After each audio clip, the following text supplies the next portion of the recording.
नमस्कार दोस्तों, आप सभी का स्वागत है हमारे YouTube चैनल VCS अकेडमी पर। और आज के इस वीडियो में हम नीट IIT से संबंधित टॉपिक लेकर आए हैं। इस वीडियो में हम चर्चा करेंगे सरल लोलक सिंपल पेंडुलम के बारे में। इस वीडियो में आप देखेंगे कि सरल लोलक होता क्या है, इसका अवकल समीकरण, आवर्तकाल का सूत्र, साथ में हम बात करेंगे कि सरल लोलक का आवर्तकाल किन कारकों पर निर्भर करता है और किन कारकों पर निर्भर नहीं करता। साथ में आप देखेंगे सरल लोलक का द्रव में दोलन, विद्युत क्षेत्र की उपस्थिति में दोलन, लिफ्ट में दोलन। साथ में हम कुछ ऐसी स्थितियां भी देखेंगे जिन पर आधारित न्यूमेरिकल क्वेश्चंस कंपटीशन एग्जाम में पूछे जाते हैं। इसके साथ में इस वीडियो में आप देखेंगे सेकंड लोलक और दृढ़ लोलक के बारे में भी। तो विद्यार्थियों, ये जो वीडियो है वो पूर्णतया सरल लोलक पर आधारित है, सिंपल पेंडुलम पर आधारित है, जिसमें हम सिंपल पेंडुलम से रिलेटेड सभी जानकारियां प्राप्त करेंगे, उन पर आधारित न्यूमेरिकल क्वेश्चंस भी यहां पर समझेंगे, देखेंगे। विद्यार्थियों, यदि आप हमारे YouTube चैनल पर नए हैं तो चैनल को सब्सक्राइब कर लीजिए, साथ में बेल आइकन भी दबा दीजिए ताकि आपको आगे की वीडियोस की नोटिफिकेशन मिलती रहे। अब मैं इस वीडियो को स्टार्ट करता हूं। सबसे पहले हम बात करेंगे सरल लोलक के बारे में कि सरल लोलक होता क्या है। तो देखिए, यहां पर ध्यान देंगे, मैं एक सिंपल सा डायग्राम आपके सामने रख रहा हूं कि ये हमारे पास में एक दृढ़ आधार है, ठीक है। इससे हमने एक द्रव्यमानहीन और अवितान्य डोरी लटकाई है और उस डोरी से एक बिंदुवत द्रव्यमान जोड़ा है, कनेक्ट किया है। तो इस व्यवस्था को हम सरल लोलक कहते हैं। चलिए मैं डेफिनेशन आपके सामने पुट कर देता हूं कि यदि एक अवितान्य का मतलब है कि जिसमें बाह्य बल लगाने पर या द्रव्यमान लटकाने पर उसकी लंबाई में वृद्धि नहीं होनी चाहिए। एक तो होता तन्य का मतलब जिसको बाह्य बल लगाने पर उसकी लंबाई में वृद्धि हो जाती है, तार के रूप में बढ़ता है। यहां पर जो डोरी है वो है अवितान्य, बाह्य बल लगाने से उसकी लंबाई पर कोई इफेक्ट नहीं पड़ना चाहिए। तो हमारे पास में क्या है, यदि एक अवितान्य द्रव्यमानहीन इसका कोई द्रव्यमान नहीं हो, द्रव्यमानहीन डोरी से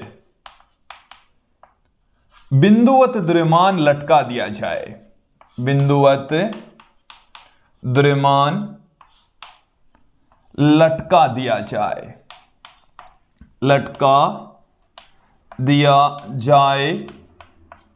तो उस व्यवस्था को सरल लोलक कहते हैं। विद्यार्थियों, हम आगे इस वीडियो में थ्योरी कम से कम लेकर चलेंगे, कॉन्सेप्ट सारा का सारा हम यहां पर समझेंगे। तो यहां पर दो वर्ड आए हैं, एक तो अवितान्य का मतलब है कि जिस पर बाह्य बल लगने से डोरी की लंबाई में वृद्धि नहीं होनी चाहिए। ये जो आप डोरी देख रहे हैं, यहां पर इस द्रव्यमान को हमने लटका दिया है तो इसकी लंबाई में कोई फेरबदल नहीं होगा। साथ में द्रव्यमानहीन, हालांकि ऐसा संभव तो नहीं है, ये दोनों ही स्थितियां संभव नहीं है कि डोरी है वो अवितान्य हो और द्रव्यमानहीन हो, लेकिन बहुत कम द्रव्यमान वाली हम डोरी लेकर चलेंगे और उस पर हम यहां पर एक बिंदुवत द्रव्यमान, आकार की तुलना में द्रव्यमान अधिक होना चाहिए। आकार क्या हो, छोटा, लेकिन द्रव्यमान अधिक हो, ऐसा पिंड यहां से हम लटका देंगे तो इस व्यवस्था को हम क्या कहेंगे, सिंपल पेंडुलम कहेंगे, सरल लोलक कहा जाएगा। अब यदि हम इसको थोड़ा सा विस्थापित करके छोड़ दें, यहां से हमने क्या कर दिया, इसको थोड़ा सा विस्थापन दे दिया, तो यहां से ये जो स्थिति है इसको हम कहते हैं माध्य स्थिति। ये वाली जो स्थिति है क्या कहलाएगी, इस सिंपल पेंडुलम की माध्य स्थिति कहलाएगी। और इस माध्य स्थिति से हमने यहां पर थीटा कोणीय विस्थापन दे दिया है, तो ये माध्य स्थिति के इर्द गिर्द गति करेगा। क्लियर? देखिए, यहां पर ये इधर भी आएगा और ये वाली स्थिति हमने यहां पर दिखाई है, ऐसे हम दिखा सकते हैं, रिप्रेजेंट कर सकते हैं इस तरीके से। ये वाली जो स्थितियां हैं, ये वाली स्थिति और ये वाली स्थिति, ये चरम स्थितियां कहलाती है।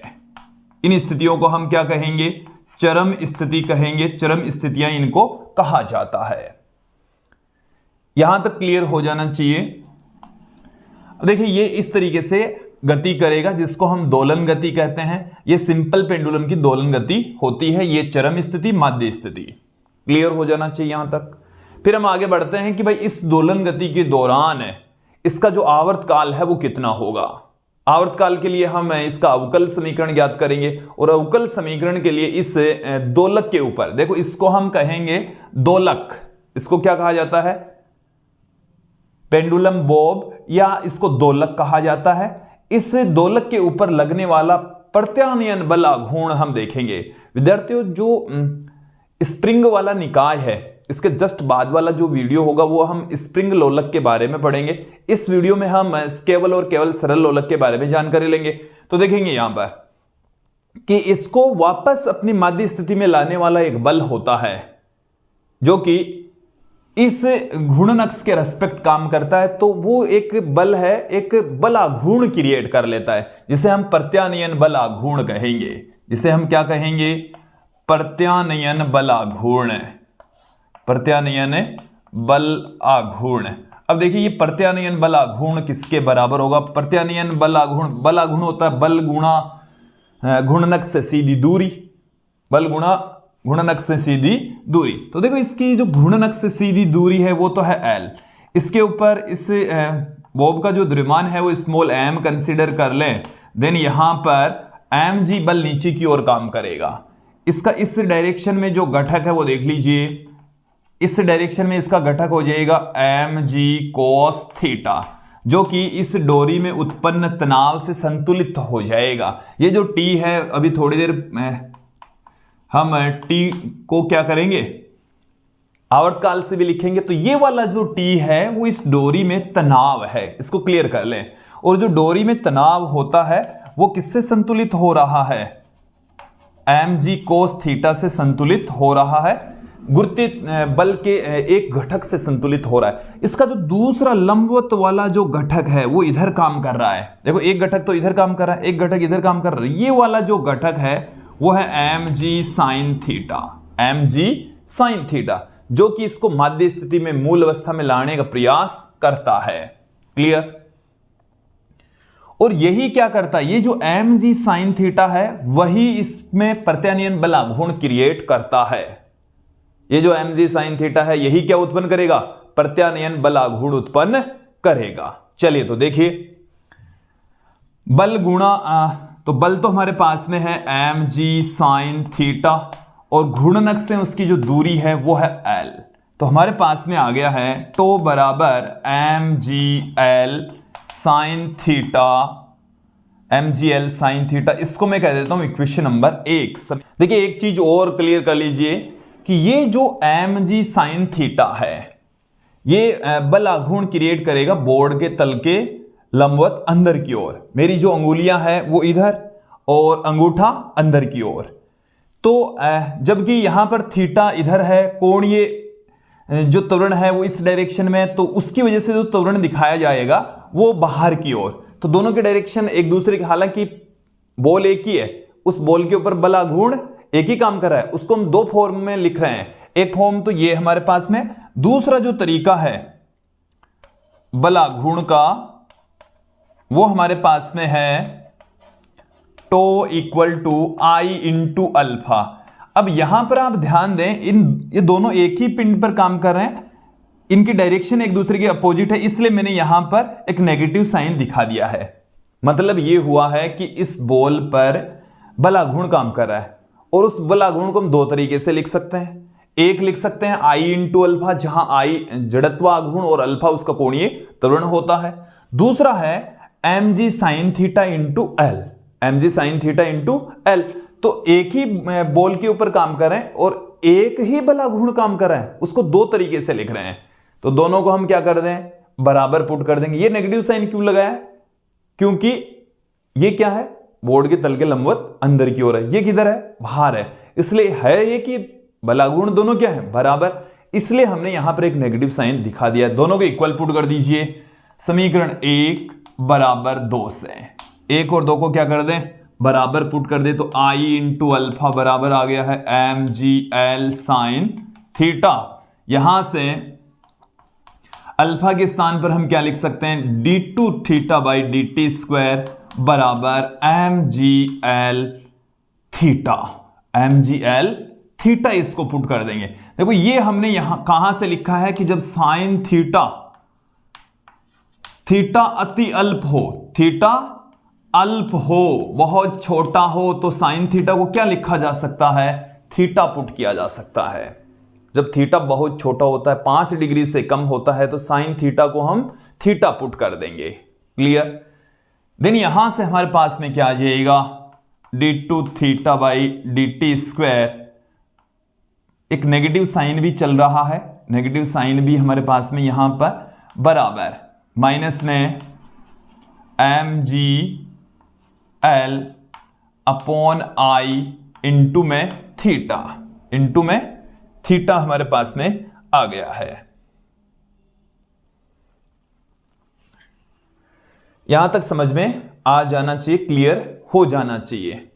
अब देखिए इसे हम इस तरीके से भी लिख सकते हैं, d2 theta by dt square plus में mgl अपॉन में i इंटू थीटा बराबर 0। अब देखो ये हमारे पास में आ गया है सिंपल पेंडुलम के लिए अवकल समीकरण। ये क्या है, अवकल समीकरण है। इसे आप देखिए I जो कि जड़त्वाघूर्ण है, और इस बॉल का जो जड़त्वाघूर्ण है इस अक्ष के रेस्पेक्ट, वो जड़त्वाघूर्ण I इंटू जो I है वो m इंटू एल स्क्वायर के फॉर्म में पुट किया जा सकता है, m इंटू एल स्क्वायर। जब m into L square put करेंगे देन हम क्या पुट कर देंगे, यहां से हमारे पास में I बराबर क्या पुट कर दें, m एल स्क्वायर। तो ये हमारे पास में m एल स्क्वायर, तो m से m कट जाएगा, एक l से l कट जाएगा, g अपॉन में क्या आ जाएगा, l आ जाएगा। तो इस फॉर्म में भी हम पुट कर सकते हैं। दोनों आगे। अब देखें, थोड़ा आगे बढ़ते हैं। अब हम अवकल समीकरण, जो सिंपल हार्मोनिक मोशन है, सरल आवर्त गति है, उसके लिए जो अवकल समीकरण है उसका व्यापक रूप, अवकल समीकरण का व्यापक रूप, अवकल समीकरण का जो व्यापक रूप है वो हमारे पास में क्या है, d2 theta by dt square plus omega square theta equal to 0। इन दोनों को कंपेयर कर लो, चाहे इन दोनों को कंपेयर कर लो, दोनों में से किसी एक को कंपेयर कर लीजिए।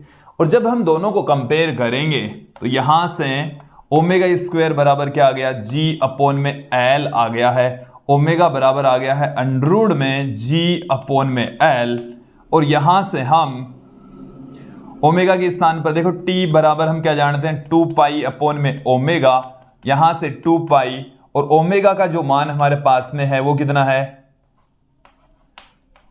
ये है।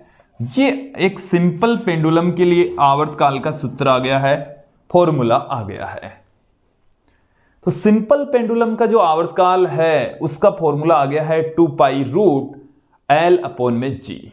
तो यहां से सूत्र से भी स्पष्ट हो रहा है कि सिंपल पेंडुलम का जो आवर्तकाल है वो उस पेंडुलम के अंदर जो धागा डोरी प्रयुक्त हुई है उसकी लंबाई पर डिपेंड करता है, गुरुत्व त्वरण पर निर्भर करता है। यहां से कुछ चीजें स्पष्ट हो रही है कि द्रव्यमान पर डिपेंड नहीं करता, द्रव्यमान के ऊपर डिपेंड नहीं करता।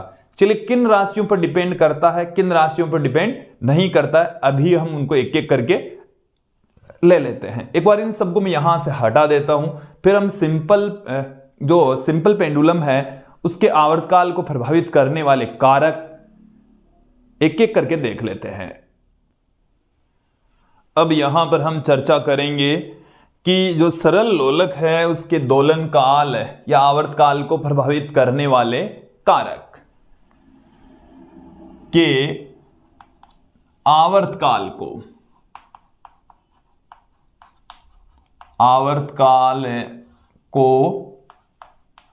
प्रभावित करने वाले कारक,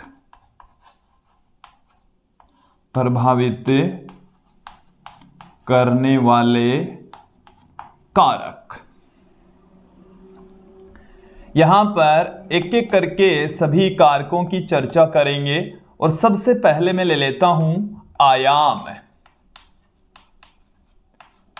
देखिए आयाम क्या चीज है कि आपके पास में जो सिंपल पेंडुलम है उसका माध्य स्थिति से अधिकतम विस्थापन। तो किसी भी सिंपल पेंडुलम का जो आयाम है, देखिए डायग्राम से समझ लेते हैं। ये हमारे पास में दृढ़ आधार है और यहां पर ये पिंडलोलक लटका हुआ है और ये इसकी है माध्य स्थिति से अधिकतम विस्थापन। ये इसका आयाम होता है। ये क्या है? आयाम। और यहां पर जो आयाम है इसको हम थीटा के रूप में लिख सकते हैं। किसके रूप में लिख सकते हैं? थीटा के रूप में। तो थीटा जो मैक्सिमम होगा वही क्या है? उसका आयाम। तो देखिए जब थीटा बहुत कम होता है, थीटा बहुत कम और बहुत कम का मतलब है कि 5 डिग्री से कम, 5 डिग्री से कम जो कोण की वैल्यू है वो 5 डिग्री से कम है। 5 डिग्री से छोटा यदि इसको हम कोणीय विस्थापन दे रहे हैं तब सरल लोलक का आवर्तकाल आयाम पर निर्भर नहीं करता।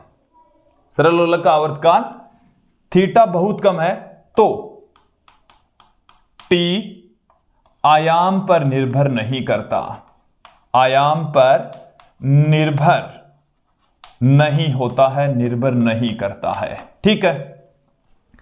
लेकिन विद्यार्थियों जब थीटा की वैल्यू काफी बड़ी होती है तब हम जो sine theta equal to nearly equal to जो थीटा लिखते हैं वो संभव नहीं है। उस कंडीशन में उसको नहीं लिख सकते। जब थीटा अधिक हो, जब थीटा क्या हो? थीटा अधिक। और थीटा अधिक हो तो साइन थीटा को हमने जब लगभग थीटा लिखा, नहीं लिख सकते हैं, नहीं लिखा जा सकता।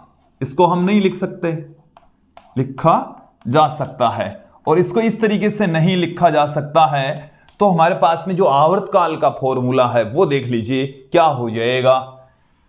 आवर्तकाल T बराबर हो जाएगा 2 पाई अंडररूट में L अपॉन में G इंटू में 1 प्लस 2 की घात 2 साइन स्क्वायर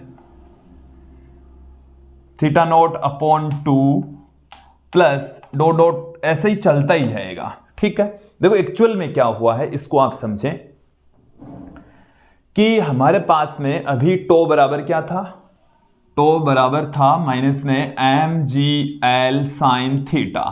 तो यहां पर हम साइन थीटा का विस्तार जो एक्सपेंशन फॉर्म होती है, विस्तारित रूप होता है, वो पुट करेंगे। उसमें से थीटा कॉमन ले लेंगे। तो वो थीटा जो कॉमन लेने के पश्चात जो राशि बच गई नहीं तो जी के गुणा में आ जाएगी वो। ठीक है। अब उसकी भी घात यहां पर जी के गुणा में भी इसकी घात क्या है? 1/2। उसका भी हमने यहां पर विस्तार कर दिया है। ठीक है। अब देखें इस तरीके से होता है। और यदि हम उच्च घातों को नगण्य मान लें, उच्च घातों को हम क्या मान लें? नगण्य मान लें। और इस स्थिति में अब जब हम इस फॉर्मेट में एक्सपेंशन इसका कर दिया है तो इस स्थिति में हम इसको क्या लिख सकते हैं वो ध्यान दें कि इस साइन थीटा 0/2 है। इस कंडीशन में इसको हम बहुत छोटा ले सकते हैं क्योंकि थीटा नोट अपॉन 2 है, ये तो छोटा हो जाएगा। और जब छोटा होगा तो इसको हम क्या लिख सकते हैं? साइन थीटा को थीटा लिख सकते हैं। साइन थीटा को क्या लिखा जा सकता है? थीटा लिखा जा सकता है। तो उस स्थिति में ये क्या हो जाएगा हमारे पास में 1 प्लस अब देखो क्या हो जाएगा, ध्यान देंगे यहीं पर समझेंगे। 2 की घात 2 और यहां से इसको हम थीटा नोट अपॉन 2 लिख सकते हैं, इसका स्क्वायर लिख सकते हैं। तो हमारे पास फाइनली जो आवर्तकाल का फॉर्मूला है वो क्या निकल कर आएगा? 2 पाई अंडररूट में L अपॉन में G into 1 plus theta note square बट्टे में देखो 2 का भी स्क्वायर होगा तो 4 आ गया, 4 को 4 से गुणा करेंगे तो 16 आ गया। ये हमारे पास में आवर्तकाल का सूत्र आएगा, फॉर्मूला आएगा। ये कब है? जब थीटा थोड़ा बड़ा होता है उस कंडीशन में। अन्यथा थीटा जब अति अल्प होता है तो सिंपल पेंडुलम का जो आवर्तकाल है वो आयाम पर डिपेंड नहीं करता, आयाम पर निर्भर नहीं करता। दूसरी स्थिति देखें, दोलक के द्रव्यमान पर दूसरी कंडीशन लेकर चल रहा हूं। मैंने यहां पर ए आयाम बताया, दूसरी का क्या है? दोलक का द्रव्यमान, दोलक का द्रव्यमान। तो देखिए सिंपल पेंडुलम का जो आवर्तकाल है वो दोलक के द्रव्यमान पर डिपेंड नहीं करता। टी टी निर्भर नहीं करेगा, टी इसके ऊपर डिपेंड नहीं है। जैसे मैं एक एग्जांपल ले लूं यहां पर आपके सामने कि हमारे पास में एक झूला है, क्या है, एक झूला है, और उस झूले पर कोई जैसे लड़की है वो बैठकर झूल रही है, इस तरीके से झूल रही है। अब यदि उसके पास में कोई एक दूसरी लड़की और आकर बैठ जाए, दूसरी लड़की उसके पास में और आकर बैठ जाए, तो इसके यदि द्रव्यमान के अंदर यहीं पर रहता है तो आवर्तकाल पर कोई इफेक्ट नहीं पड़ेगा, आवर्तकाल के ऊपर कोई अंतर नहीं आएगा।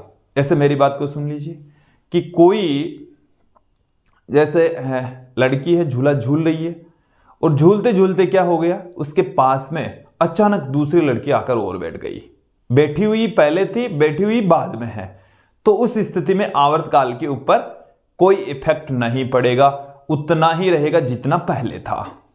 क्लियर हो जाना चाहिए। यहां पर बंदर भी ले सकते हैं, भाई बंदर झूल रहा था और उसके पास में दूसरा बंदर आकर बैठ गया, तो आवर्तकाल के ऊपर कोई इफेक्ट नहीं पड़ने वाला है, द्रव्यमान से कोई लेना देना नहीं है। यदि यहां पर जो बॉल है वो आप चाहे ठोस बॉल ले लो, चाहे खोखली ले लो, कम द्रव्यमान की ले लो, ज्यादा द्रव्यमान की ले लो, जो दोलन काल है, आवर्तकाल है, वो उतना ही रहेगा, उसके ऊपर कोई इफेक्ट नहीं पड़ने वाला। थोड़ा सा और आगे बढ़ते हैं। अब मैं यहां पर बात करता हूं दोलक की लंबाई। जो डोरी यहां पर प्रयुक्त हुई है, इस दोलक की जो लंबाई है इसके ऊपर भी डिपेंड करता है। सी पार्ट क्या आ गया है, सरल लोलक की लंबाई, लोलक की लंबाई। देखिए ये है सरल लोलक की लंबाई एल, और हमने आवर्तकाल का जो फॉर्मूला है T बराबर 2 पाई अंडर में L अपॉन में G पढ़ा है, ये पढ़ा है। तो यहां से इस फॉर्मूले से स्पष्ट है कि जो आवर्तकाल है वो लंबाई के वर्गमूल के समानुपाती होता है। सिंपल पेंडुलम का जो आवर्तकाल है वो इसकी लंबाई के वर्गमूल के समानुपाती होता है। क्लियर, यहां पर ध्यान दें। अब इस चीज को क्लियर करें कि जो T है वो जब लंबाई को हम दुगुना कर देंगे, 4 गुना कर देंगे, तो जो आवर्तकाल है वो दुगुना हो जाएगा, उतना ही अंडर में उतना ही गुणा होने वाला है। तो इस तरीके से डिपेंड करता है, जो आवर्तकाल है वो लंबाई के वर्गमूल के समानुपाती होता है। ठीक है, अब देखें मैं यहां पर एक और एग्जांपल लूं। जैसे मान लो कि एक लड़की है वो झूल रही है, पहले वो बैठे बैठे झूल रही थी, अब यदि वो खड़ी हो जाए, यहां पर अब क्या हो गई, वो लड़की खड़ी हो गई है, खड़ी होकर झूल रही है, खड़ी होकर झूलेगी तो पहले उसका द्रव्यमान केंद्र था यहां पर, ठीक है, तो लंबाई उसकी यहां पर आ रही थी, ठीक है। अब ये खड़ी हो गई तो द्रव्यमान केंद्र क्या हो गया, थोड़ा सा ऊपर खिसक गया है, द्रव्यमान केंद्र क्या हो गया, थोड़ा सा ऊपर खिसक गया, द्रव्यमान केंद्र ऊपर खिसक गया, इसका मतलब जो लेंथ है वो कम हो गई है, और जब लेंथ कम हो जाती है तो आवर्तकाल क्या हो जाएगा, घट जाएगा, आवर्तकाल क्या हो जाएगा, घट जाएगा। क्लियर, समझ में आ जानी चाहिए कि एक लड़की है वो बैठे बैठे झूल रही थी, तो उसकी जो दोलक की लंबाई है वो ज्यादा, और जैसे ही वो खड़ी हो जाएगी तो द्रव्यमान के अंदर है वो थोड़ा ऊपर चला जाएगा, तो जो लेंथ है वो घट जाएगी, और प्रभावी लेंथ जब कम हो जाती है तो आवर्तकाल भी कम हो जाएगा, आवर्तकाल भी क्या हो जाएगा, घट जाएगा, कम हो जाएगा। क्लियर, फिर हम थोड़ा सा और आगे बढ़ते हैं। जैसे मान लीजिए कई बार इसके ऊपर इस तरीके के क्वेश्चन भी पूछे जाते हैं कि जैसे मान लीजिए कि ये आपके पास में सिंपल पेंडुलम है, ये क्या है, सिंपल पेंडुलम, और यहां पर आपके पास में जो बॉल है वो खोखली बॉल है, खोखला गोले के रूप में है, और इसमें यदि हम क्या भर दें, मिट्टी भर दें या पानी भर दें, कई क्वेश्चन मिट्टी के आते हैं तो कई पानी के आते हैं, ऐसा भरा हुआ है। अब इसका जो द्रव्यमान केंद्र है वो यहां पर है, भरा हुआ है, तो अब क्या होगा, यहां पर एक छेद कर दें, ये दोलन गति हो रही है, यहां पर इस तरीके से दोलन गति हो रही है, तो यहां से जो रेत है या पानी है वो रिसाव होगा उसका, और धीरे धीरे इसका तल है वो नीचे आता जाएगा। तो देखिए जैसे मान लीजिए कि यहां पर आ गया तल, ये इतना खाली हो गया, इतना जब खाली हो गया तो इसका द्रव्यमान केंद्र है वो यहां पर आ गया। द्रव्यमान केंद्र क्या हो गया, थोड़ा सा नीचे खिसक गया, लेंथ बढ़ गई तो आवर्तकाल बढ़ गया। तो जैसे जैसे यहां से रेत या जो जल है उसका रिसाव होता है तो आवर्तकाल बढ़ता जाता है। आवर्तकाल क्या होता जाएगा, बढ़ता जाएगा। और फिर जब ये पूर्णतः खाली हो जाएगी, पूर्णतः खाली होगी तो द्रव्यमान के अंदर वापस उसी बिंदु पर लौट आएगा, तो आवर्तकाल पहले जितना ही हो जाएगा।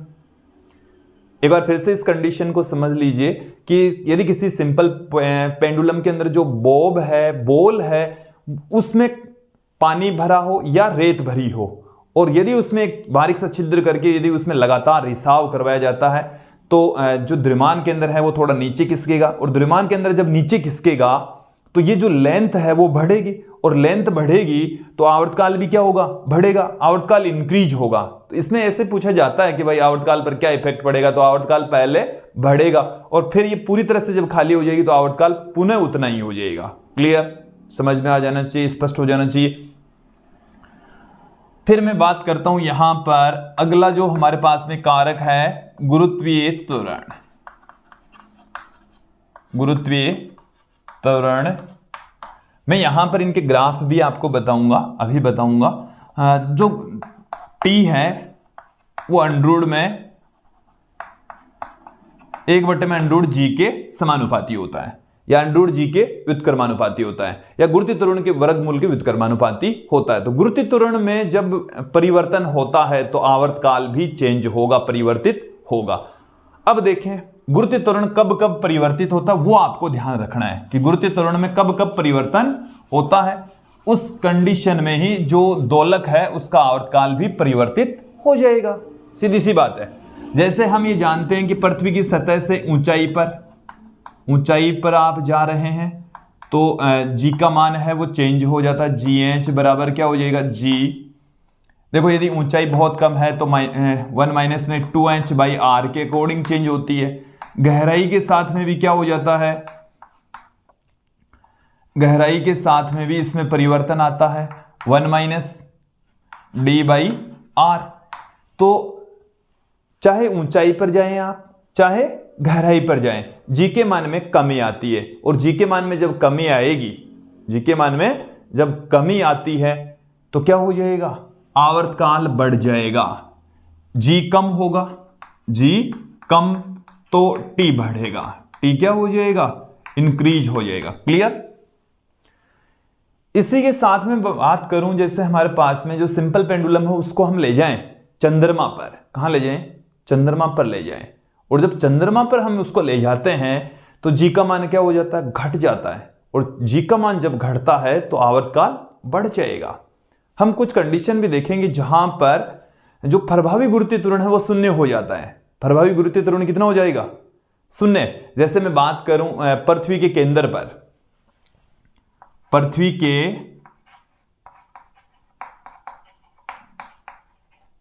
केंद्र पर जो जी है वो कितना, गुरुत्वीय त्वरण शून्य। मैं बात करूं उपग्रह पर, उपग्रह पर जो कृत्रिम उपग्रह उस पर, या जो अंतरिक्ष यान है उसके अंदर, तो उसके ऊपर भी कितना है, जी का मान 0। जी का मान कितना है, प्रभावी जो जी है, इफेक्टिव जो जी है वो कितना है हमारे पास में 0 है। इसके अलावा मैं बात करूं लिफ्ट की स्वतंत्रता पूर्वक गिर रही लिफ्ट, लिफ्ट जब कब हो, लिफ्ट की स्वतंत्र गति में, स्वतंत्र गति के दौरान भी जी कितना हो जाता है, इफेक्टिव जो जी है वो 0 हो जाएगा। तो जब जी 0 हो जाता है, जी जब 0 हो जाएगा तो हमारे पास में क्या आ जाएगा, जो टी है वो अनंत आ जाएगा। टी कितना हो जाएगा, अनंत। जो आवर्तकाल है वो कितना हो जाएगा, अनंत हो जाएगा। इसका मतलब क्या हुआ, आवर्तकाल अनंत हो गया, इसका मतलब जो सिंपल पेंडुलम है वो दोलन गति नहीं करेगा। देखो मेरी बात सुन लीजिए कि पृथ्वी के केंद्र पर यदि हम सिंपल पेंडुलम को रख दें तो वहां पर सिंपल पेंडुलम है वो दोलन गति नहीं करेगा, क्योंकि उसका आवर्तकाल कितना है, अनंत। अनंत समय तक उसका आवर्तकाल होगा, तो इसका मतलब वो दोलन गति नहीं करेगा। इसी प्रकार से यदि उसको किसी सैटेलाइट या अंतरिक्ष यान में रख दें तो भी वो दोलन गति नहीं करेगा। मैं यहां पर सैटेलाइट का मतलब है कृत्रिम उपग्रह, जिनका द्रव्यमान बहुत कम होता है, उनका खुद का कोई गुरुत्वीय त्वरण नहीं होता। एक और कंडीशन कि जब कोई लिफ्ट स्वतंत्रता पूर्वक गिर रही होती है तो उसके अंदर जो सिंपल पेंडुलम का जो बोब है उसका जो गुरुत्वीय त्वरण, इफेक्टिव जो गुरुत्वीय त्वरण है वो शून्य हो जाएगा, आवर्तकाल अनंत हो जाएगा। इट मीन्स स्वतंत्रता पूर्वक गिर रही लिफ्ट में सिंपल पेंडुलम लगा है तो वो दोलन गति नहीं करेगा। चलिए इन कंडीशंस को हम आगे थोड़ा समझेंगे भी, और मुझे उम्मीद है यहां पर भी आपको अच्छे से समझ में आ गया। अब मैं कुछ ग्राफ इनके अकॉर्डिंग देख लेता हूं। देखिए दोनों के ग्राफ देखेंगे कि हमारे पास में T और अंडरूट में L, T और अंडरूट में L दोनों एक दूसरे के समानुपाती है। दोनों क्या है? एक दूसरे के समानुपाती है। इस तरीके का ग्राफ हमें प्राप्त होने वाला है। फिर मैं बात करूं यदि यहां पर कि भाई यहां पर एक तरफ हम ले लें T, एक तरफ हम क्या ले लें T और दूसरी तरफ हम ले लें L, तो हमारे को इस तरीके का ग्राफ प्राप्त होने वाला है। क्योंकि जैसे जैसे L बढ़ेगा T तो बढ़ेगा लेकिन इस तरीके से बढ़ेगा। यहां पर तो अंडरूट L में तो दोनों क्या होते हैं? एक दूसरे के समानुपाती ही होते हैं। फिर मैं बात करता हूं यहां पर G पर निर्भरता वाले ग्राफ की। तो देखिए T और 1/में अंडरूट में G, ये दोनों तो एक दूसरे के क्या होंगे? समानुपाती होंगे। दोनों एक दूसरे के क्या होने वाले? समानुपाती। लेकिन यहां पर आप देखें कि यदि मैं यहां पर एक तरफ तो ले लूं T और दूसरी तरफ ले लूं मैं, एक तरफ हम ले लें T और दूसरी तरफ देखो मैं यहां पर ले लेता हूं, इसको इस तरीके से ले लेते हैं T² और G, तो ये इस तरीके का ग्राफ आएगा। या यहां पर इसमें आप क्या ले सकते हैं? T या अंडरूट G, क्योंकि दोनों एक दूसरे के क्या हैं? व्युत्क्रमानुपाती हैं। तो इस तरीके का ग्राफ हमें प्राप्त होने वाला है। क्लियर हो जाना चाहिए, स्पष्ट हो जाना चाहिए। अब मैं यहां पर ये जो सरल लोलक है, सिंपल पेंडुलम है, उस पर ताप का क्या इफेक्ट पड़ता है, उसके आवर्तकाल पर टेम्परेचर का क्या इफेक्ट पड़ता है। चलिए अंतिम बिंदु हम यहां पर देख लेते हैं, आवर्तकाल पर तापक्रम का प्रभाव। आवर्तकाल पर तापक्रम का प्रभाव। देखिए हमारे पास में आवर्तकाल का फॉर्मूला ये है, ठीक है। अब इसके ऊपर क्या टेम्परेचर का इफेक्ट पड़ सकता है? हाँ, कैसे पड़ सकता है? क्योंकि ये जो लंबाई है ना, ये टेम्परेचर के साथ में चेंज हो सकती है। कि जैसे ही हम टेम्परेचर बढ़ाते हैं तो जो सिंपल पेंडुलम है उसमें जो डोरी प्रयुक्त हुई है उसकी लंबाई बढ़ जाएगी, और जब लंबाई बढ़ जाएगी तो आवर्तकाल बढ़ जाएगा। तापवृद्धि से आवर्तकाल बढ़ेगा। तापवृद्धि से क्या होगा? तापवृद्धि से T बढ़ेगा। और कैसे बढ़ता है इसको समझ लेते हैं कि भाई T कैसे बढ़ता है, T कैसे इंक्रीज होता है, इसे समझ लीजिए। देखिए हमारे पास में, जैसे हमारे पास में ये है प्रारंभिक लंबाई और ये है प्रारंभिक आवर्तकाल। तो प्रारंभिक लंबाई है और उसको हम डेल्टा थीटा ताप दे दें। कितना ताप दे दें? डेल्टा थीटा ताप दे दें। तो ये हमने उसमें प्रसार में पढ़ा है एक फॉर्मूला, L बराबर L0 1 plus alpha delta theta. और ये जो अल्फा है इसको हम कहते हैं रेखीय प्रसार गुणांक। इसे क्या कहा जाता है? रेखीय प्रसार गुणांक कहा जाता है। क्लियर? तो इस स्थिति में जो लंबाई है वो बढ़ जाएगी। लंबाई क्या हो जाएगी? 1 L0 into 1 plus alpha delta theta के अकॉर्डिंग चेंज हो जाएगी। तो नया जो आवर्तकाल है वो क्या हो जाएगा? 2 पाई अंडरूट में L0 अपॉन G इंटू में 1 प्लस अल्फा डेल्टा थीटा की घात 1/2। सीधी सी बात है। देन यहां से हम क्या पुट कर सकते हैं? इसको तो हम T0 ही लिख सकते हैं। इसे हम क्या लिख सकते हैं? T0 ही पुट कर सकते हैं। इसका जब विस्तार करें तो 1 plus half alpha delta theta इसको हम पुट कर देंगे। जब इसको इससे गुणा करें, देखिए यहां से आप ध्यान दें, T0 plus T0 half alpha delta theta, then यहां से इसको बराबर के इस तरफ ले आते हैं तो T minus T zero upon T zero बराबर आ गया 1/2 अल्फा डेल्टा थीटा। ताप में जब डेल्टा थीटा की वृद्धि की जाती है तो आवर्तकाल में इस तरीके से वृद्धि होगी। ठीक है, प्रतिशत वृद्धि भी निकाल सकते हैं, गुणा 100, इधर भी गुणा 100। क्लियर? तो इन चीजों को एकदम क्लियर कर लेंगे, समझ लेंगे। इसे देखिए हम इस तरीके से भी पुट कर सकते हैं, T minus T naught upon T note, क्योंकि जो अल्फा डेल्टा थीटा है ना, इसके स्थान पर हम क्या लिख सकते हैं, इसको L minus L zero upon L zero, तो 1/2 एल माइनस एल जीरो बट्टे में एल जीरो, ऐसे भी इसको लिख सकते हैं, और ये 1/2 अल्फा डेल्टा थीटा के इक्वल भी होगा। देखो दो तरीके से इसमें क्वेश्चन पूछ सकते हैं कि एक तो आपको रेखीय प्रसार गुणांक अल्फा दे दे, ताप में वृद्धि दे दे, ठीक है, तो आप ऐसे निकालेंगे, ठीक है, इस वाले से। और जब आपको यह कहा जाए कि भाई ताप में वृद्धि से पहले इसकी लंबाई ये थी, बाद में लंबाई ये हो गई, तब इससे निकालेंगे। हालांकि ये भी काम में आ जाएगा, क्योंकि पहली लंबाई अंतिम लंबाई दे देंगे तो अल्फा डेल्टा थीटा निकाल देंगे, फिर इसमें रख देंगे, पर ये भी है, दोनों ही है, वैसे तो एक दूसरे के इक्वल ही है। तो ये थे कुछ कारक जो सिंपल पेंडुलम के आवर्तकाल को प्रभावित करते हैं। अब हम एक एक करके कुछ कंडीशंस यहां पर देखेंगे, समझेंगे। जैसे हम द्रव में सिंपल पेंडुलम के दोलन देखेंगे, इलेक्ट्रिक फील्ड में सिंपल पेंडुलम के दोलन देखेंगे। साथ में हम बात करेंगे कि जब लिफ्ट में कोई सिंपल पेंडुलम हो तो उसकी दोलन गति किस तरीके से होगी। चर्चा करेंगे यहां पर कि यदि कोई त्वरित वाहन है और उसमें कोई सिंपल पेंडुलम लटका हुआ हो तो उसके आवर्तकाल पर क्या इफेक्ट पड़ेगा। कुछ कंडीशंस यहां पर देखेंगे, समझेंगे। चलिए एक बार इन सबको मैं यहां से हटा देता हूं, फिर हम उन कंडीशन की शर्तों की चर्चा करते हैं।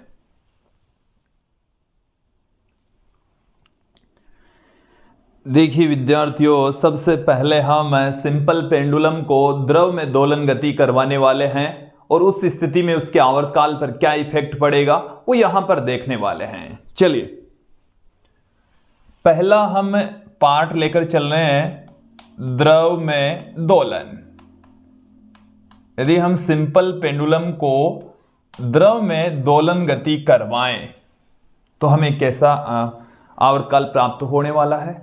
चलिए डायग्राम के जरिए समझ लेते हैं कि ये हमारे पास में दृढ़ आधार है और इस दृढ़ आधार से एक सिंपल पेंडुलम जुड़ा हुआ है और इस सिंपल पेंडुलम को हम एक द्रव में डुबो देते हैं।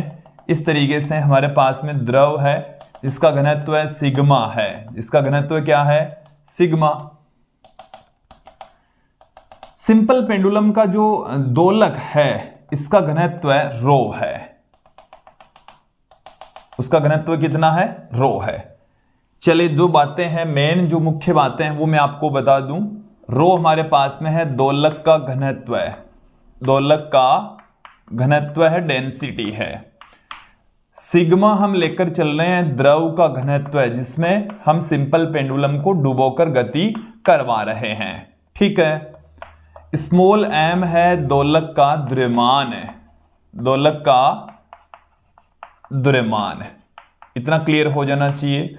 v हम लेकर चलेंगे दोलक का आयतन, दोलक का आयतन। फिर देखें इस दोलक के ऊपर नीचे की ओर काम करता है mg, नीचे की ओर क्या काम करता है? mg, और ऊपर की ओर काम करेगा उत्प्लावन बल। उत्प्लावन बल ऊपर की ओर काम करेगा, ऊपर की दिशा में काम करने वाला है। ठीक है। उत्प्लावन बल किसके बराबर होता है? पिंड द्वारा हटाए गए द्रव का भार, पिंड द्वारा हटाए गए द्रव का भार, द्रव का भार।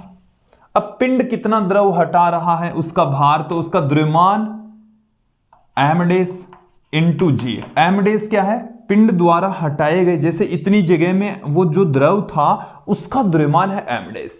अब द्रव्यमान बराबर हम क्या लिख सकते हैं, आयतन इंटू घनत्व। आयतन तो है v, क्योंकि जो गोले का जितना आयतन है उतना ही आयतन का द्रव वहां से हटाएगा, तो v इंटू सिग्मा इंटू जी। क्लियर हो गया। मैं यहां पर m बराबर क्या लिख सकता हूं, m बराबर है v इंटू रो, यह आगे काम में आएगा। तो उत्प्लावन बल तो हमारे पास में यह है। अब देखिए इस गोलक पर mg नीचे, उत्प्लावन बल ऊपर काम कर रहा है। देन यहां पर जो g का मान है वो थोड़ा कम हो जाएगा, तो जो इफेक्टिव g है, प्रभावी जो g है, वो हमारे पास में क्या रह जाएगा, m इफेक्टिव, mg इफेक्टिव बराबर रह जाएगा mg माइनस उत्प्लावन बल, उत्प्लावन बल। और ध्यान देंगे, फोकस करें बोर्ड पर, g इफेक्टिव बराबर रह गया, m का हम भाग लगा देते हैं g माइनस उत्प्लावन बल कितना है, उधर मैंने पुट किया है v रो g बट्टे में m। तो ये तो हमारे पास में क्या आ जाएगा, m की जगह में क्या लिख दूं, m की जगह हम लिख देते हैं v इंटू रो। यहां से v से v क्या हो जाएगा, कैंसिल हो जाएगा। g यहां से हम कॉमन ले लेंगे तो 1 माइनस सिग्मा अपॉन में रो, ये आ गया हमारे पास में। देखो क्या आया है, g इफेक्टिव बराबर आया है g into 1 minus sigma upon में रो, सिग्मा अपॉन रो। चले देख लीजिए, ये रहा, यही है। अब आवर्तकाल पर क्या इफेक्ट पड़ेगा वो भी देखें। आवर्तकाल हमारे पास में ये होता है 2 पाई अंडर में L अपॉन में G, L अपॉन में G। और द्रव में आवर्तकाल क्या हो जाएगा, द्रव में आवर्तकाल जो है उसको T डैश से लिख दें, 2 पाई अंडर में L अपॉन में G इफेक्टिव, G इफेक्टिव आ गया है हमारे पास में। अब यदि हम यहां पर T डैश अपॉन जो नया आवर्तकाल और पुराना जो आवर्तकाल है, आप यहां पर क्या कर सकते हैं, इस G इफेक्टिव की जगह G इंटू में 1 माइनस सिग्मा अपॉन रो लिख सकते हैं। T डैश अपॉन T का भी यदि मान निकालें तो उसको हम क्या, इसमें हम इसका भाग लगाएं तो 2 पाई से 2 पाई कैंसिल हो जाएगा और L से भी L कैंसिल हो जाएगा। G इफेक्टिव, G अपॉन में G इफेक्टिव आ जाएगा। और देखिए G इफेक्टिव का जब मान यहां पर हम पुट करेंगे 1 minus sigma upon rho, sigma upon rho, तो क्या आ जाएगा हमारे पास में, G से तो G कैंसिल हो जाएगा, 1 upon 1 minus sigma upon rho. तो यहां से रो तो ऊपर चला जाएगा, अंडर में क्या आ जाएगा, rho upon rho minus sigma का रूट, यह आ जाएगा। आपको केवल इतना ध्यान रखना है कि जो G प्रभावी जो G है वो इतना बचता है, तत्पश्चात इससे T का जो मान है वो चेंज हो जाता है। देखो ये जो इफेक्टिव जो G है वो कम हो गया, पहले की तुलना में क्या हो गया, कम हो गया। तो G जब कम होता है तो आवर्तकाल बढ़ जाता है। पहले जो दोलन में समय लग रहा था उससे अब ज्यादा समय लगेगा, आवर्तकाल बढ़ जाता है, इंक्रीज हो जाता है। समझ में आ जाना चाहिए, क्लियर हो जाना चाहिए। अब हम आगे बढ़ते हैं। देखिए यहां पर अब मैं लेकर चलूंगा विद्युत क्षेत्र, कि इसी सिंपल पेंडुलम को हम किसी विद्युत क्षेत्र में रख दें, देन उनके आवर्तकाल पर क्या इफेक्ट पड़ेगा। चलिए देख लेते हैं।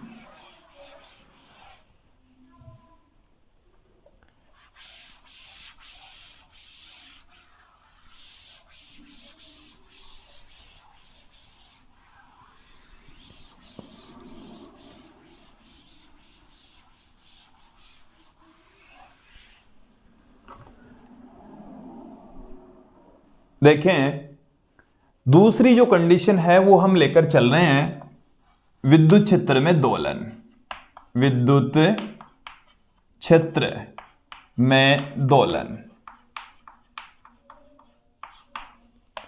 विद्युत क्षेत्र में दोलन गति कैसे होगी। अलग अलग कंडीशन हम देखेंगे।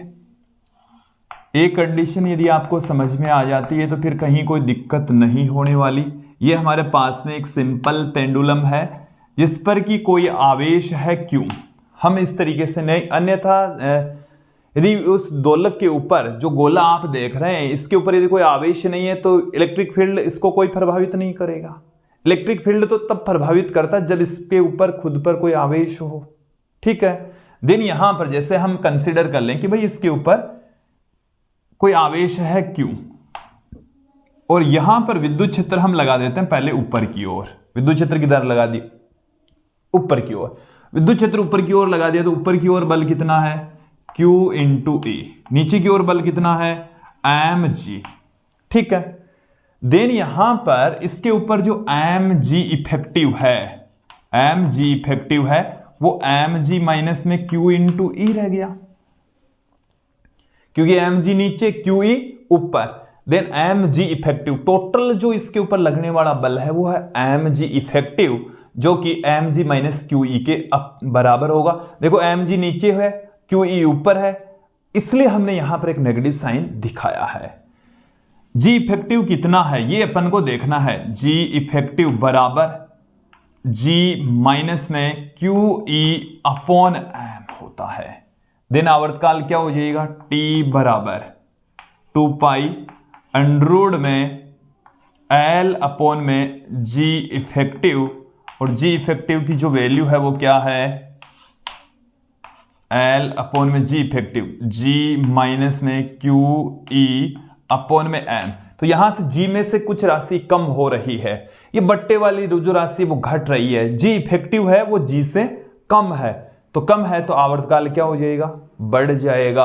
आवर्तकाल क्या हो जाएगा? इंक्रीज हो जाएगा। क्लियर, स्पष्ट हो जाना चाहिए। मिटा दो अब इसको मैं। यदि ये विद्युत क्षेत्र नीचे की ओर होता, विद्युत क्षेत्र किधर होता? नीचे की ओर होता, तो क्या हो जाता?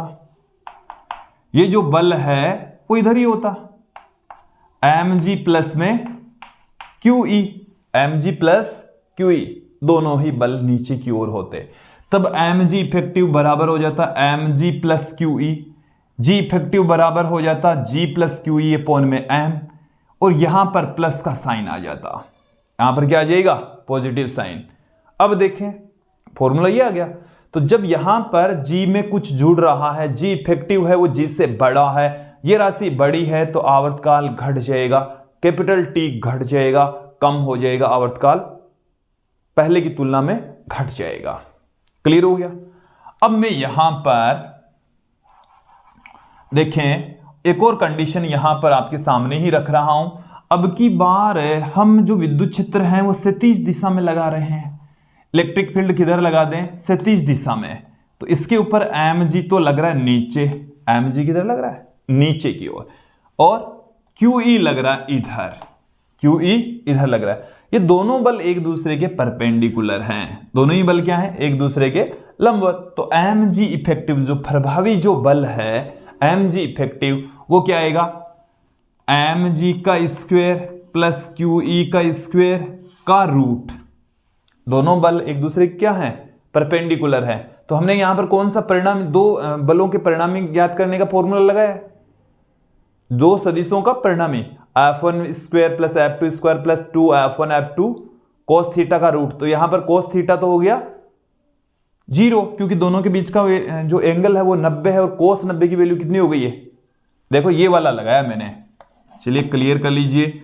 F बराबर F1 square plus F2 square plus 2 F1 F2 cos theta, और ये यहां पर तो F1 का मान यहां पर mg, F2 का मान QE, इनका स्क्वायर हो गया, और ये यहां पर 90 होने की वजह से 0 हो गया, और ये है mg इफेक्टिव, mg इफेक्टिव ये आ गया हमारे पास में। चलिए यहां से इनको मिटा देता हूं, फिर ही हम समझ लेते हैं। m का भाग लगाएंगे, m का भाग लगाएंगे तो हमारे पास में यहां पर अंडूड में जाते हुए स्क्वायर हो जाएगा। क्या हो जाएगा? तो m से m तो कट जाएगा, तो यहां पर तो g स्क्वायर रह गया। क्या रह गया? g स्क्वायर, और ये रह गया QE बट्टे में m का होल स्क्वायर। तो जो आवर्तकाल है 2 पाई अंडरूड में L अपॉन में G इफेक्टिव, ये हमारे पास में क्या आ जाएगा? 2 पाई अंडरूड में L अपॉन में G square plus QE upon m का स्क्वायर, और इन सब की घात कितनी है? 1/2। इन सब की घात कितनी है, क्योंकि ये अंडरूट है ना, एक तो अंडरूट जी इफेक्टिव के ऊपर भी लगा हुआ है, तो जी इफेक्टिव के ऊपर अंडरूट लगा हुआ है, तो इसका मतलब ये आ गया ना, तो 2 अंडरूट है, मैंने इसकी घात 1/2 दिखा दी है। तो मुझे उम्मीद है ये वाली जो कंडीशन है वो भी आपको अच्छे से समझ में आ गई होगी। अब मैं किसी सिंपल पेंडुलम को किसी लिफ्ट में दोलन गति करवाता हूं। कि किसी सिंपल पेंडुलम को हम किस में गति करवा दें, एक लिफ्ट में गति करवा दें, देन उसके ऊपर क्या इफेक्ट पड़ेगा। इस सिंपल पेंडुलम की हम किस में गति देखें, लिफ्ट में गति।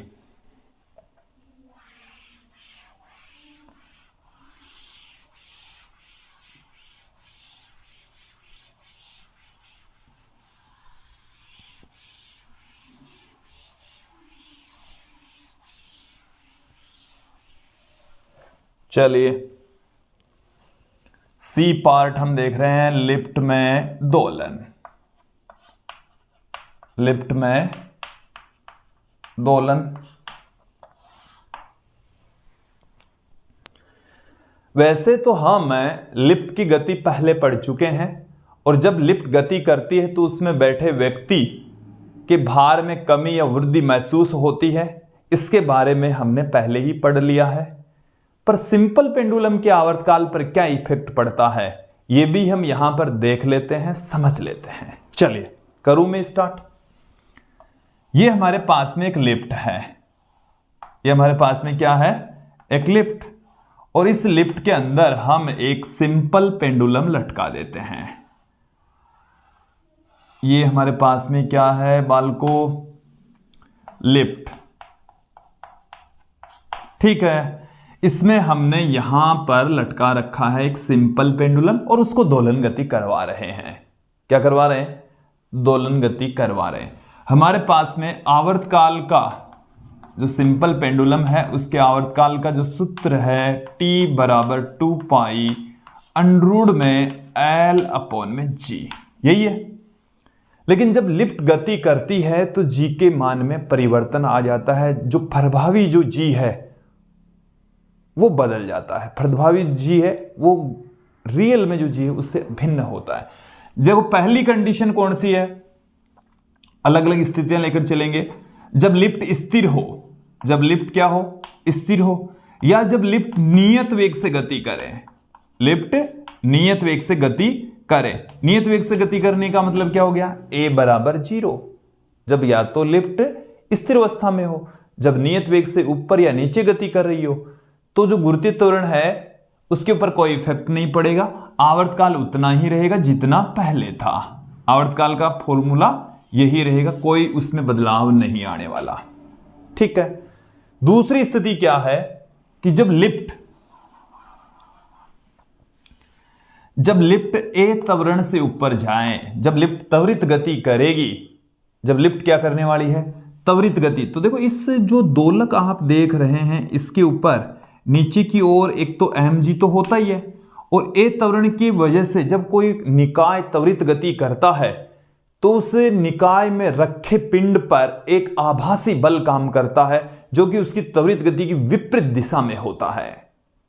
क्लियर, एक आभासी बल यहां पर काम करने लग जाएगा, ma नीचे की ओर।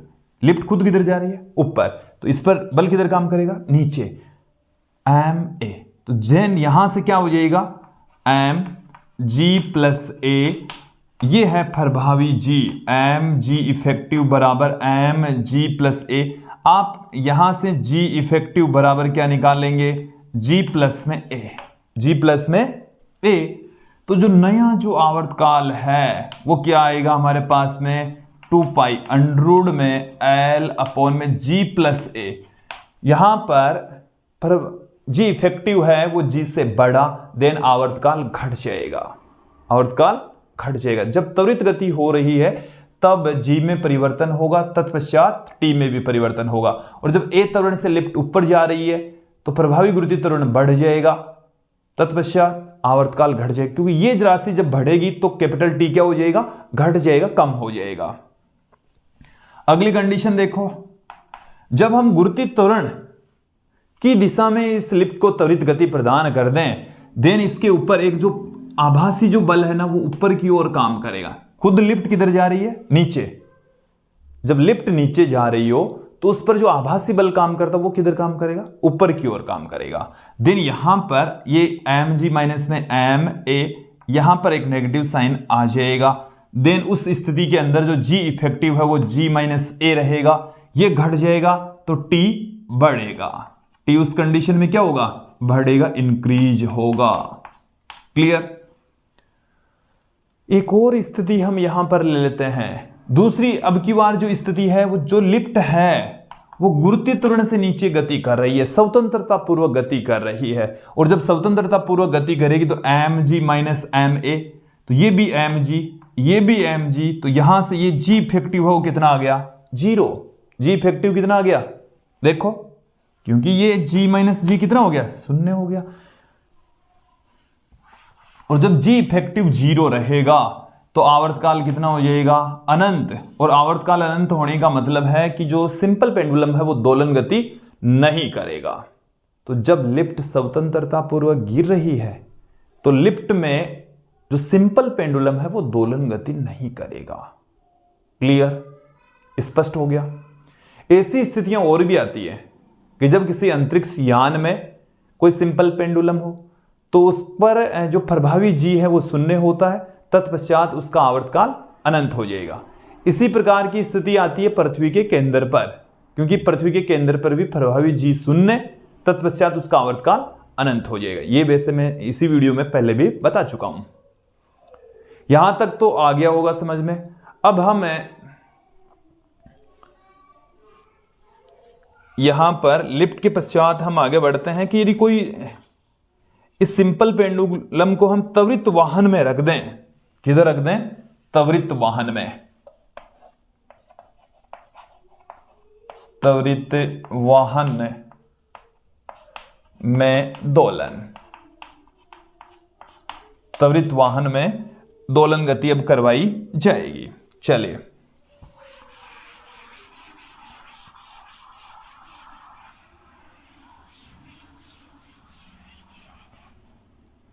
समझ लेते हैं, देख लेते हैं। ये हमारे पास में एक वाहन है, हम ट्रक के रूप में ही ले लेते हैं वाहन को। किस रूप में ले लेते हैं? ट्रक के रूप में हम ले लेंगे। ये हमारे पास में मैं एक ट्रक बना रहा हूं आपके।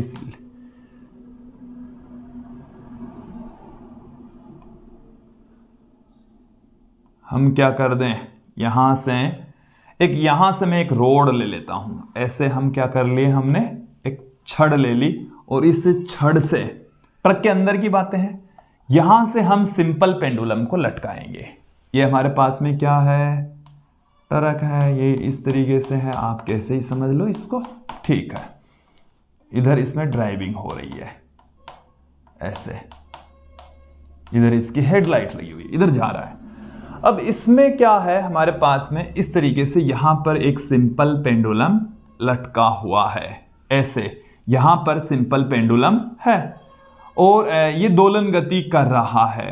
ये क्या कर रहा है? एक दोलन गति वाली स्थिति हमने यहां पर दिखाई है। लेकिन जब ये इधर ए त्वरण से गति करता है, ये ए त्वरण से वाहन खुद गति कर रहा है, तो ये निकाय ए त्वरण से गति कर रहा है, तो निकाय में रखे पिंडों पर त्वरण वाहन की गति की विपरीत दिशा में एक आभासी बल काम करेगा। तो इसके ऊपर एक इस डायरेक्शन में ma के रूप में बल काम करने वाला है। mg किधर काम कर रहा है? नीचे की ओर काम कर रहा है। इस चीज को क्लियर करें। ये हमारे पास में सिंपल पेंडुलम है कि जो वाहन है, ट्रक है, वो इस डायरेक्शन में गति कर रहा है। देन इस गति की विपरीत दिशा में यहां पर एक आभासी बल काम करेगा ma। नीचे की ओर क्या काम कर रहा है? mg। और दोनों एक दूसरे के क्या है? परपेंडिकुलर। देन यहां पर जो प्रभावी बल है, प्रभावी बल वो कितना हो जाएगा? mg इफेक्टिव, ये बराबर आ जाएगा। देखिए, जो प्रभावी बल है F1 का स्क्वायर, तो mg का स्क्वायर प्लस ma का स्क्वायर का रूट। m का भाग लगा दे यहां पर, तो g इफेक्टिव हमारे पास में आ जाएगा। क्या आ जाएगा? j square plus a square का रूट। आवर्तकाल पर क्या इफेक्ट पड़ेगा, हम आवर्तकाल पढ़ रहे हैं तो t बराबर क्या होता है 2 पाई अंडर में L अपॉन में G, और जब वाहन में त्वरित वाहन में इसको रख रहे हैं तो G इफेक्टिव यहां पर लगा देंगे, और तत्पश्चात जो आवर्तकाल है वो क्या आ जाएगा L बट्टे में a square plus G square. तो यहां से जो प्रभावी G है वो घट जाता है, और प्रभावी G है जब बढ़ जाता है तो आवर्तकाल घट जाएगा। तो विद्यार्थियों ये थी कुछ स्थितियां जिसमें हमने सिंपल पेंडुलम की आवर्तकाल पर उनका प्रभाव देखा, अलग अलग स्थितियां देखी। अब हम कुछ यहां पर अलग सिंपल पेंडुलम ले लेते हैं। देखिए विद्यार्थी यहां ये वाला जो G इफेक्टिव है इसमें G square plus a square की घात 1/2 भी आएगी, क्योंकि अंडरूड है। थोड़ा सा जो करेक्शन है उसको कर लीजिए, समझ लेंगे, क्योंकि यहां पर G था तो G का मान जब यहां से रखेंगे तो अंडरूड भी है तो इसकी घात 1/2 होगी। अब इसको मिटा देते हैं।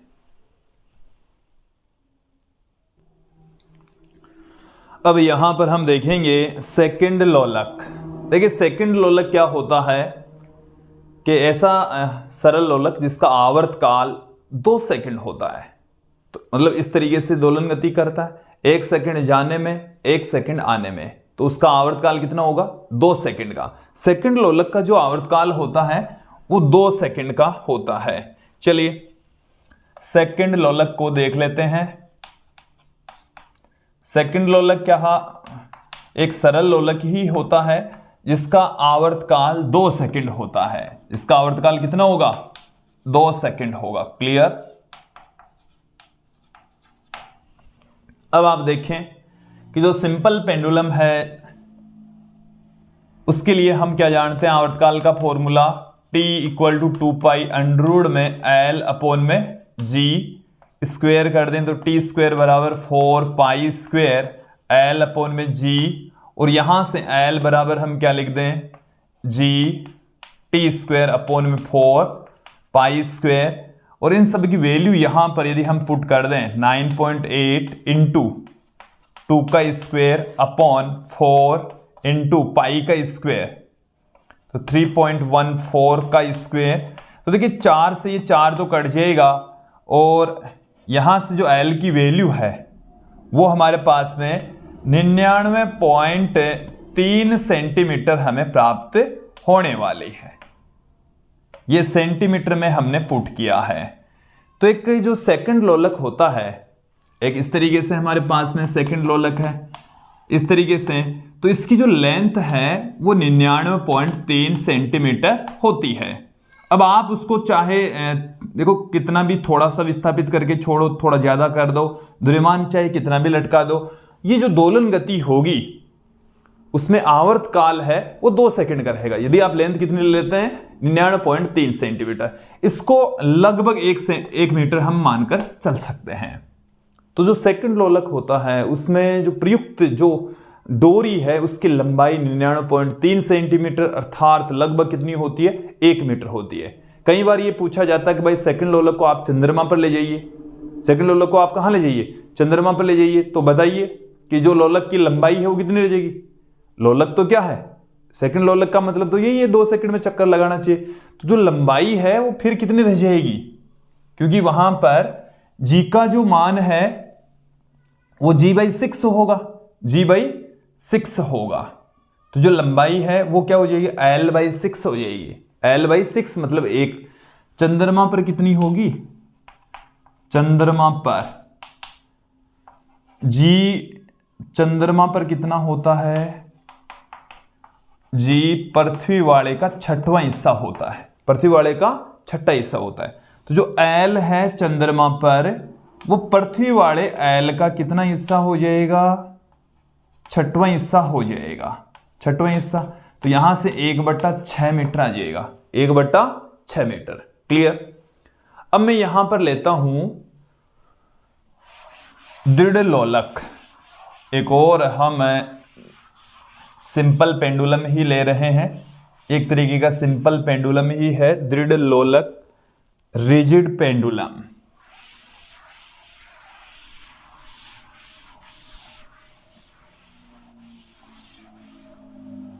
रिजिड पेंडुलम, इसका आवर्तकाल हम देखेंगे। इसमें रिजिड पेंडुलम में क्या होगा, एक बॉडी होगी, एक हमारे पास में कोई निकाय होगा, और वो जो निकाय है वो किसी एक बिंदु के रेस्पेक्ट घूर्णन गति करेगा, दोलन गति करेगा। घूर्णन गति की बजाय वर्ड हम लेंगे दोलन गति, ऐसे समझें आप। ये जैसे हमारे पास में एक इस तरीके का कोई निकाय है, ठीक है, ऐसा कोई निकाय है। इसको हमने यहां से घूर्णन गति करवाना स्टार्ट कर दिया है।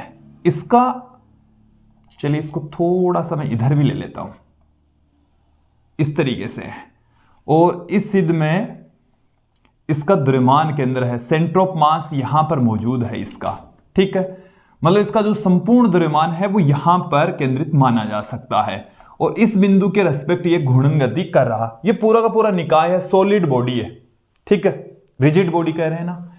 अब क्या हो रहा है, इसको थोड़ा सा विस्थापित कर दें, थोड़ा सा हम क्या कर दें, यहां से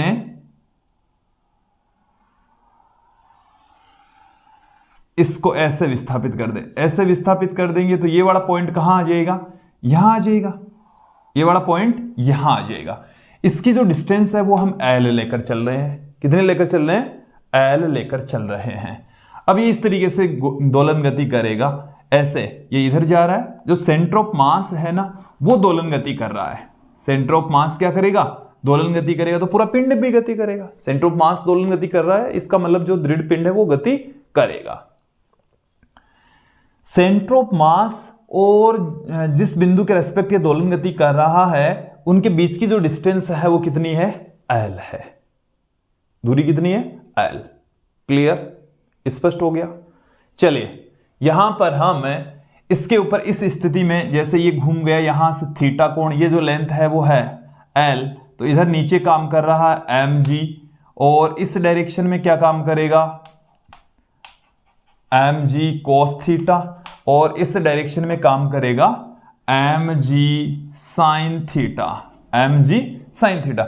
ये जो एम जी साइन थीटा है यही यहां पर बलाघूर्ण क्रिएट करने वाला है।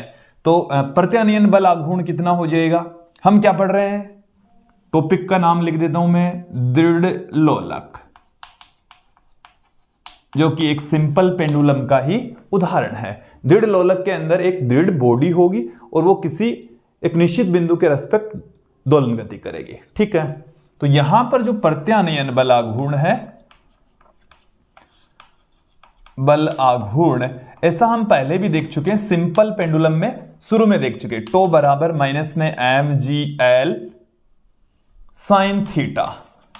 Equation number 1। बल आघूर्ण को हम दूसरे तरीके से भी लिख सकते हैं, आघूर्ण को टो बराबर आई इंटू अल्फा भी लिख सकते हैं। 1 और 2 को यदि हम बराबर पुट कर दें तो आई इंटू अल्फा बराबर आ जाएगा माइनस में M G L sine theta. और जब यहां पर थीटा बहुत छोटा होता है तो हम साइन थीटा को क्या लिख सकते हैं, थीटा पुट कर सकते हैं। तो हमारे पास में D two theta by D T square बराबर आ गया माइनस में एम जी एल अपॉन में आई इंटू थीटा, ये पुट कर सकते हैं। और ये जो इक्वेशन हमारे पास में आई है ये एक सिंपल हार्मोनिक मोशन के अंदर व्यापक समीकरण है। इन दोनों की यदि हम तुलना करें तो ओमेगा स्क्वायर बराबर क्या आ जाएगा हमारे पास में एम जी एल अपॉन में आई, ओमेगा बराबर हमारे पास में आ जाएगा अंडर में एम जी एल अपॉन में आई, ये हमें प्राप्त हो जाएगा। यहां से यदि मैं आवर्तकाल की बात करूं, ये दृढ़ लोलक का आवर्तकाल यहीं से निकल जाएगा, दृढ़ लोलक का आवर्तकाल। तो दृढ़ लोलक का जो आवर्तकाल है टी बराबर 2 पाई अपॉन में ओमेगा, 2 पाई अपॉन में ओमेगा, तो ओमेगा की वैल्यू पुट कर दीजिए। देन यहां से क्या आ जाएगा 2 पाई अंडर में, यहां से आ गया हमारे पास में एम जी एल, आई कहां चला गया ऊपर, आई ऊपर चला गया। अब देखिए आई का मान हम यहां से फाइंड आउट कर लेते हैं समांतर अक्षों की प्रमेय से। किससे फाइंड आउट कर लेते हैं कि ये भाई इस अक्ष के रेस्पेक्ट घूम रहा है, इस अक्ष के रेस्पेक्ट घूम रहा है, तो इस अक्ष के रेस्पेक्ट जो जड़त्व आघूर्ण है तो आई को हम क्या रख सकते हैं, ICM plus M D square, तो डी का मान यहां पर एल है। चलिए समांतर अक्षों की प्रमेय से समझें आप। समांतर अक्षों की प्रमेय से हम क्या जानते हैं, I बराबर ICM plus M D square, यही जानते हैं। और यहां पर ICM तो क्या आ जाएगा, एम के स्क्वायर। ये जो के है वो घूर्णन त्रिज्या है। के क्या है, घूर्णन त्रिज्या। दिख रहा है कि नहीं दिख रहा है, इधर साइड में दिख रहा होगा, के फिर भी बता देता हूं मैं, घूर्णन त्रिज्या है। फिर प्लस में एम डी यहां से इन दोनों के बीच की डिस्टेंस है। ये एक तो अक्ष ऐसे है, इस अक्ष के रेस्पेक्ट ये ऐसे, मतलब ये ऐसे है, या ऐसे दोलन गति कर रहा है, ठीक है। तो एक अक्ष तो इस तरीके से है, दूसरी इस द्रव्यमान के अंदर से होकर जा रही है, तो दोनों अक्षों के बीच की डिस्टेंस एल के इक्वल ही होने वाली है। देन यहां से एम एल स्क्वायर पुट कर देंगे।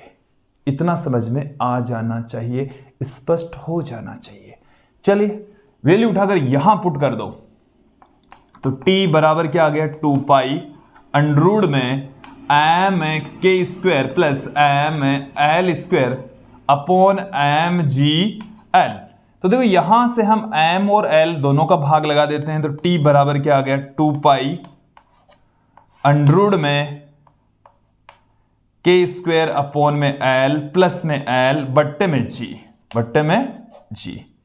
ये हमारे पास में आवर्तकाल का सूत्र आ गया है। देख लो एक बार अच्छे से इसको, जो प्रभावी आवर्तकाल है ये आ गया हमारे पास में एक दृढ़ लोलक का।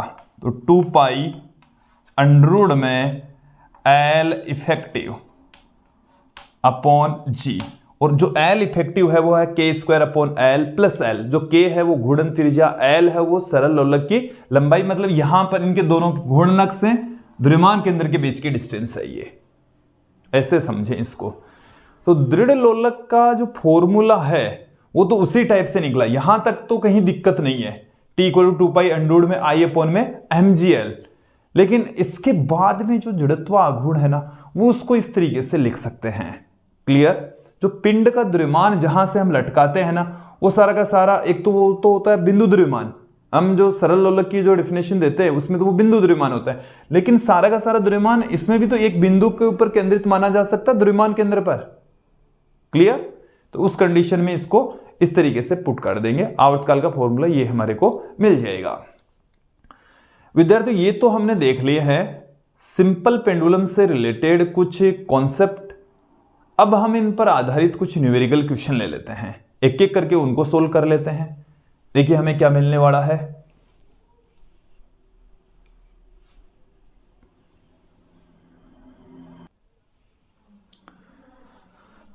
अब यहां पर हम कुछ क्वेश्चंस देख लेते हैं, एक एक करके इनको सोल्व करेंगे। सबसे पहले देखिए कि एक सरल लोलक का आवर्तकाल कैपिटल T है, और यदि लोलक की लंबाई 21% बढ़ा दी जाए तो इसका आवर्तकाल कितने प्रतिशत बढ़ जाएगा। देखिए कि जो लेंथ है वो 21% बढ़ाई जा रही है, तो प्रारंभिक जो लेंथ है वो मैं 100L कर लूं, तो अंतिम जो लेंथ है वो कितनी हो जाएगी, 21% बढ़ा देंगे तो 121L हो जाएगी। ठीक है। प्रारंभिक जो आवर्तकाल है T1 बराबर 2 पाई अंडर में L1 अपॉन जी, और अंतिम जो आवर्तकाल है T2 बराबर 2 पाई अंडर में L2 अपॉन में जी। तो यहां से यदि हम देखें T2 अपॉन में T1, तो यह आ जाएगा अंडर में L2 अपॉन में L1, अंडर में L2 अपॉन में L1। तो L2 का मान ये है, L1 का मान ये है, तो अंडर में ये हमारे पास में आ गया 121 बट्टे में 100, और T2 अपॉन में T1 का मान आ गया 11 बट्टे में 10, 11 बट्टे में 10। अपन को क्या चाहिए कि आवर्तकाल में कितने प्रतिशत वृद्धि हो जाएगी, तो प्रतिशत वृद्धि का मतलब T2 minus T1 upon T1, तो इसमें भाग लगा दें तो इनटू में 100%, तो ये आ गया T2 अपॉन में T1 माइनस 1 इंटू में 100%, इंटू में 100%। तो T2 अपॉन में T1 कितना है? 11/10, 11/10। तो यहां मैं पुट कर दूं, 11/10 पुट कर देता हूं, तो 11/10 माइनस 1 इंटू 100%। तो यहां से यह आ गया हमारे पास में 1/10 गुणा 100%, यह आ गया 10%। तो आवर्तकाल में कितनी वृद्धि होगी? 10% की वृद्धि होने वाली है। नेक्स्ट क्वेश्चन को देखिए। अगला जो क्वेश्चन हमारे पास में है कि एक घड़ी जो कि 20 डिग्री सेंटीग्रेड पर सही समय दर्शाती है, देखो, और यदि इसे 40 डिग्री सेंटीग्रेड ताप पर रखा जाता है तो यदि पेंडुलम का रेखीय प्रसार गुणांक इतना हो तो ये कितने समय पीछे या आगे रहेगी? देखिए, एक दिन में अपन ने यहां पर एक दिन पर क्या इफेक्ट पड़ेगा, एक दिन के आवर्तकाल पर क्या अंतर आ जाएगा, वो हमें पूछा है। एक दिन में, कितने दिन में? एक दिन में। वो मैंने लिखा नहीं है, ये क्लियर कर लें। तो देखिए, हमारे पास में एक मैंने फॉर्मूला आपको बताया है कि डेल्टा टी अपॉन में टी बराबर 1/2 अल्फा डेल्टा थीटा। तो यहां से डेल्टा टी हमारे को पूछा है 1/2 अल्फा डेल्टा थीटा इंटू में टी। 1/2 अल्फा की जो वैल्यू है 12 × 10 की घात -6, और जो टी है वो हमें एक दिन, तो ये एक दिन का 86,400 सेकंड हो जाएगा। तो यहां से कैलकुलेशन करेंगे तो अपन को मिल जाएगा डेल्टा टी। क्लियर? और ये डेल्टा टी मिलेगा second per day, second per day में मिलेगा। ठीक है, एक दिन में इतने सेकंड का डिफरेंस आ जाएगा। फिर देखें, एक सरल लोलक को एक लिफ्ट की छत से लटकाया गया है और जब लिफ्ट विराम अवस्था में है तो इसका आवर्तकाल कैपिटल टी, और लिफ्ट को जब ऊपर की दिशा में त्वरित किया जाए, लिफ्ट किधर जा रही है? ऊपर की दिशा में जा रही है, तो कितने त्वरण से इसको त्वरित किया जाए कि आवर्तकाल है वो T/2 हो जाए। जब स्थिर अवस्था की बात करूं, जब लिफ्ट स्थिर है तब T बराबर होता है 2π में L अपॉन में G, और त्वरित अवस्था की बात करें तो T डैश से लिख दूं, जो कि 2π में L बट्टे में, अब देखो लिफ्ट किधर जा रही है, लिफ्ट को ऊपर की ओर, तो नीचे की ओर एक त्वरण काम करेगा। तो यहां पर जो प्रभावी त्वरण है वो G प्लस में A हो जाएगा, G प्लस में A, और आवर्तकाल T/2। यहां से A ज्ञात करना है, स्क्वायर कर दो, T² बट्टे में 4 बराबर, या आप यहां पर मान पुट कर दो, मान पुट कर देते हैं T का, जो कि कितना है, ये तो 1/2 तो पड़ा ही है, 2π में L अपॉन में G बराबर 2π में L अपॉन में G प्लस A। तो यहां से अंडरूड में G बराबर आ गया है अंडरूड में ये G प्लस A, स्क्वायर कर दीजिए तो 4G बराबर आ गया G प्लस में A, और A बराबर आ गया हमारे पास में 3G। एक बार देखो, देखें दोबारा कैलकुलेशन कर लीजिए, जोड़ बाकी में कहीं कोई त्रुटि हो तो देखेंगे, यही आएगा। ठीक है, नेक्स्ट क्वेश्चन देखें क्या है। अगला प्रश्न कि स्मॉल m द्रव्यमान के गोलक वाला एक सरल लोलक A से C तक दोलन गति करता है और फिर A पर वापस आ जाता है। यह ऐसे दोलन गति कर रहा है, स्मॉल m इसका द्रव्यमान है। ठीक है, PB यहां से यहां तक की जो डिस्टेंस है वो कैपिटल H है, तो गुरुत्व के कारण जो त्वरण है वो G है, और जब गोलक B से गुजरता है तब इसका वेग क्या होगा। अब देखो, इसे आप समझें कि इस स्थिति के ऊपर जो स्थितिज ऊर्जा होती है वो यहां पर गतिज ऊर्जा में कन्वर्ट हो जाएगी। तो स्थितिज ऊर्जा में जितना परिवर्तन होगा वो गतिज ऊर्जा में वृद्धि कर देगा, गतिज ऊर्जा में क्या कर देगा? वृद्धि कर देगा। तो यहां पर ऊर्जा संरक्षण नियम से, यांत्रिक ऊर्जा संरक्षण से, कि जो गतिज ऊर्जा में परिवर्तन है, गतिज ऊर्जा में परिवर्तन वो काइनेटिक एनर्जी में, ऐसे लिख दूं, और यह आ जाएगा पोटेंशियल एनर्जी में परिवर्तन। गतिज ऊर्जा में परिवर्तन है वो किसके बराबर होगा? स्थितिज ऊर्जा में परिवर्तन के बराबर होगा। तो यहां से हाफ mv² बिंदु B के ऊपर गतिज ऊर्जा और स्थितिज ऊर्जा में परिवर्तन तो mgh। तो यहां से m से m कैंसिल हो गया, v² बराबर आ गया 2gh और v बराबर आ गया अंडररूट में 2gh। क्लियर विद्यार्थियों, ऐसे ही क्वेश्चन हमने और भी शामिल किए हैं हमारे नोट्स में, आप देख सकते हैं, समझ सकते हैं। और नोट्स के लिए आप इस वीडियो के डिस्क्रिप्शन में हमने एक लिंक दे रखी है, हमारे ऐप की लिंक है, वहां पर आप जाइए, डाउनलोड कीजिए और नीट या IIT से रिलेटेड जो भी आपको नोट्स की जरूरत है वहां से आप प्राप्त कर सकते हैं। आज के इस वीडियो में इतना ही। नेक्स्ट वीडियो में हम फिर मिलेंगे जिसमें हम स्प्रिंग निकाय लेकर चलेंगे। उसमें स्प्रिंग से संबंधित सारा का सारा वीडियो होने वाला है कि स्प्रिंग निकाय होता क्या है, स्प्रिंग लोलक क्या है, जब स्प्रिंगों का संयोजन कर दिया जाए, दो स्प्रिंगों को श्रेणी क्रम समांतर क्रम में जोड़ दें तो उनके आवर्तकाल पर क्या इफेक्ट पड़ता है, ये सब कुछ हम देखने वाले हैं नेक्स्ट वीडियो में। आज के लिए इतना ही। धन्यवाद दोस्तों।